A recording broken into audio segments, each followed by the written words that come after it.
let me ask you something. What if you had this incredible power inside you, but you just weren't using it? Well, today, we're going to explore a really powerful philosophy of focused awareness called Dhyana. And trust me, it's not just about sitting quietly. It's more like a blueprint for rediscovering who you truly are.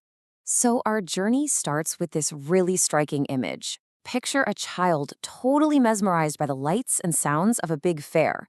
He's so caught up in all the wonder right in front of him that the whole reason for his journey, his destination, his very identity, it just sort of melts away. And this leads to a pretty piercing question, one that's aimed right at us. Are we that lost child? Are we so caught up in the fare of our everyday lives, the job, the scrolling, the distractions, that we've kind of forgotten our true selves? That's a pretty deep thought to kick things off with. Okay, so here's how we're going to break this all down. First, we'll look at what this state of forgetfulness really is. Then we'll get into how to harness our scattered power. After that, we'll see how that leads to mastering our inner world, and finally, how this all comes together as a blueprint for building our ideal self. All right, so let's dive into section 1, the core problem, this state of forgetfulness. The text calls it Atma Vismrti, which literally means forgetting the self. But what in the world does that actually mean for us? So this whole philosophy kicks off by defining the Atma, which is the true self. Now, this isn't your body. It's not your thoughts or feelings. Think of it as the conscious, eternal driver of your life. It's the real you, the part that's actually supposed to be in charge. And this slide just nails the central mistake we all seem to make. We've got the driver, right? The Atma. And then we've got the vehicle, our body and mind. But somehow, we've gotten it completely backward. We spend all our time and energy feeding and decorating the vehicle, while the driver, the actual owner, is starving. The master is literally serving the servant. This mix-up is the root of so much of our inner conflict. Okay, so if that's the problem, what's the fix? Well, the solution lies in harnessing all of that scattered mental power we have, and we do that through the practice of Dhyana. And let's be clear, Dhyana isn't just sitting and meditating. It's a skill. It is the deliberate, conscious act of taking a mind that's wandering in 1,000 different directions and focusing all of its power onto one single chosen point.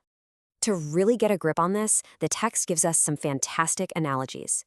First, imagine your mental energy is like gunpowder, just sprinkled loosely on the ground. You light it, you get a quick flash, a little poof, and that's it. It doesn't actually do anything.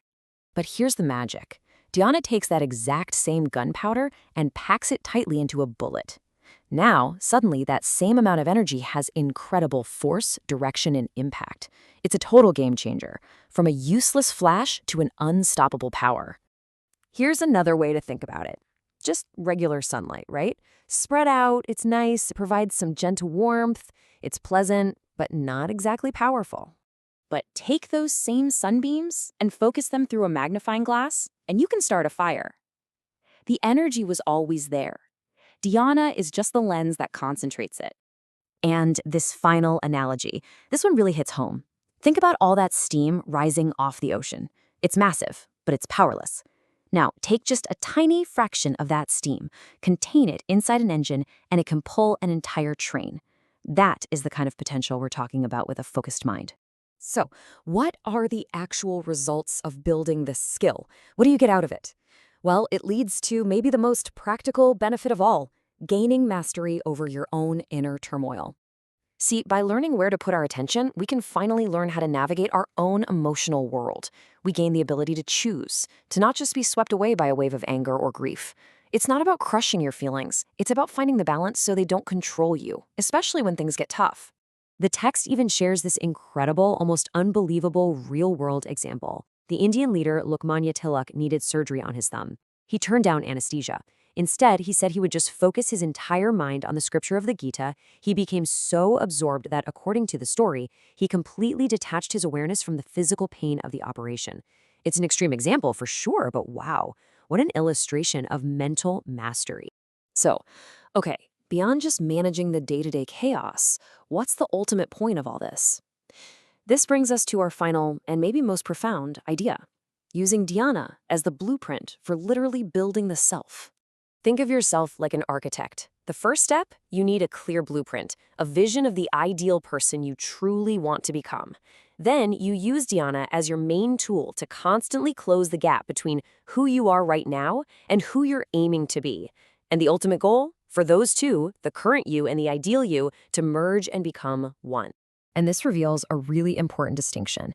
This is less about that intense, difficult, laser-like concentration, and more about having one direction. The real goal isn't just to be able to fix your mind on a single point for a few minutes. It's about keeping your ultimate purpose, your life's goal, always in view and letting that guide everything you do. And so we end with this final incredible metaphor. It says we are lions, born with incredible strength, but we've been raised among sheep, and we've completely forgotten our true nature. We live these timid lives, totally unaware of the power sleeping inside us. Dhyana, in this view, is the roar that wakes that power up. So the question it leaves for us is, what will it take to remember that we are lions?